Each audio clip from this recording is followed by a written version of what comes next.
आज का टॉपिक है क्या करें जब बच्चों से गलती हो जाए। नादानी किससे नहीं होती, गलती कौन नहीं करता।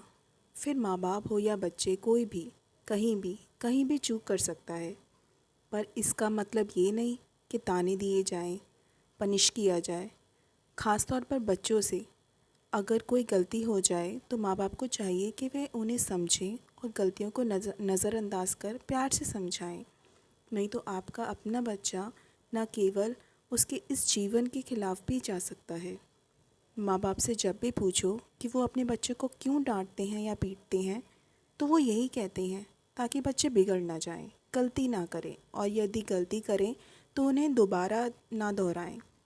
बच्चों की भलाई की खातिर हमेशा से माँ बाप बच्चों को न केवल डांटते पीटते आ रहे हैं, बल्कि उनको दूसरों के सामने बेइज्जत भी करते आ रहे हैं। बच्चों में सुधार के लिए उन्हें डांटना पीटना गलत नहीं है, लेकिन ये कितना हो, कैसा हो और कब हो, इस बात पर ध्यान देना ज़रूरी है। बच्चे भले ही बच्चे हों, पर उनका भी अपना एक आत्मसम्मान होता है जो कब किस बात पर टूट जाए ये कहना मुश्किल है। लेकिन माँ बाप तो माँ बाप ही होते हैं ना। वो न केवल बच्चों से उम्र में बड़े होते हैं, बल्कि जीवन के उस मोड़ से भी गुजर चुके होते हैं जहाँ आज उनके बच्चे खड़े हैं। इसलिए उन्हें चाहिए कि बच्चों की मनोस्थिति को समझें। उन्हें डांटने पीटने से पहले अपने बचपन के दिनों को याद कर लें और सोचें कि आप अपने माता पिता से किस तरह की उम्मीद रखते थे, कितनी और कौन सी गलतियाँ आपसे हो जाती थी जो उस उम्र में जायज़ थी। इस बात पर गौर करें, फिर बच्चों को डांटें। बच्चों का मन चंचल होता है, जिज्ञासाओं से, एक्सपेरिमेंट से भरा होता है। वो ये सब चीज़ जानना चाहते हैं, खुद अनुभव करके देखना चाहते हैं। कहना ना मानना या ज़िद करना, अड़ जाना उनका नेचर बन जाता है। फिर वह 5-6 साल का बच्चा हो या फिर 14 साल का किशोर।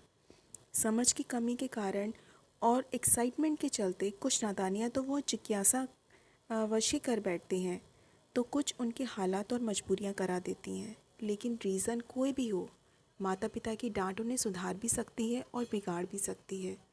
सच तो यही है कि पेरेंट्स की डांट का असर बच्चे को एग्रेसिव बना देता है। यहाँ तक कि जो बच्चे घर से भाग जाते हैं या बुरी संगति का शिकार हो जाते हैं या सुसाइड कर लेते हैं, उसके पीछे भी कहीं ना कहीं माता पिता का ही हाथ होता है।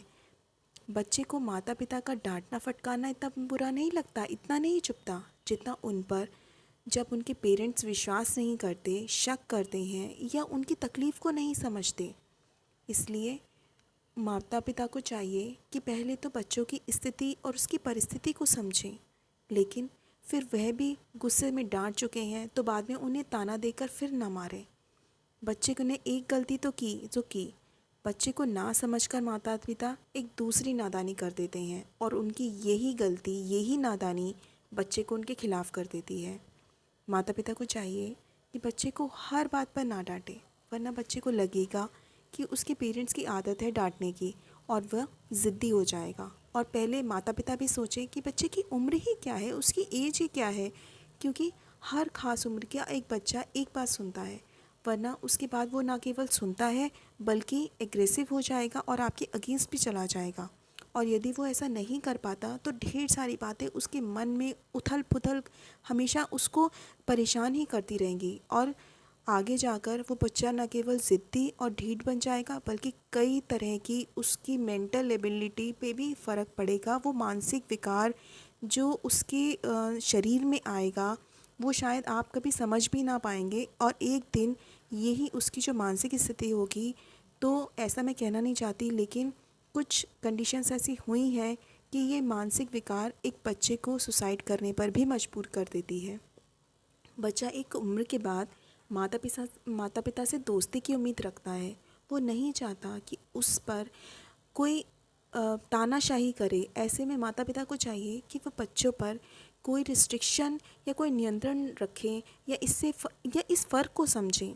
अगर बच्चे की गलतियाँ उसकी उसकी कितनी समझ है, उसकी जो बौद्धिक असमानता के कारण होती है, तो माता पिता को चाहिए कि उन्हें समझें, पढ़ाई में कम नंबर या असफल होने के कारण ढूंढें। इस बात को मानें कि सभी बच्चों की बुद्धि या उनका बौद्धिक स्तर एक जैसा नहीं होता।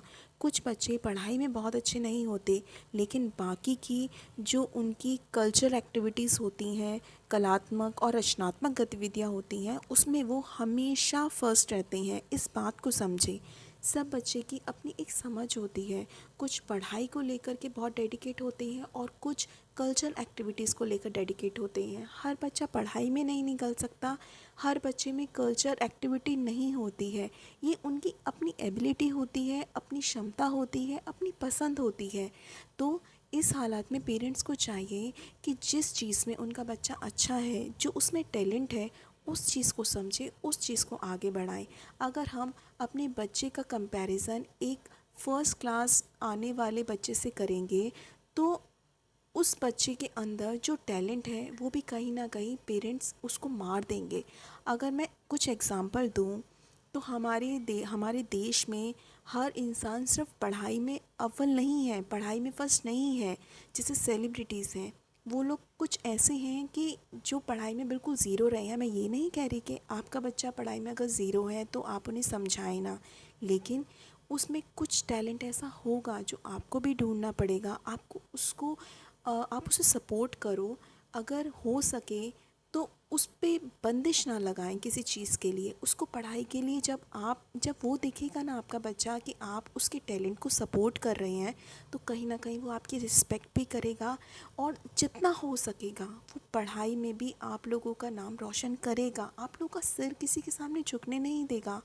और यहाँ पर मैं इस टॉपिक पर यहीं एंड करना चाहूँगी, लेकिन कल दोबारा मैं इस टॉपिक पर अपना एक नया वीडियो भी बनाऊंगी, जो कि इसके आगे की जो प्रोग्रेस है, जैसे कि जो भी आप अपने बच्चों से क्या क्या उम्मीद करते हैं, वो इस पर होगा।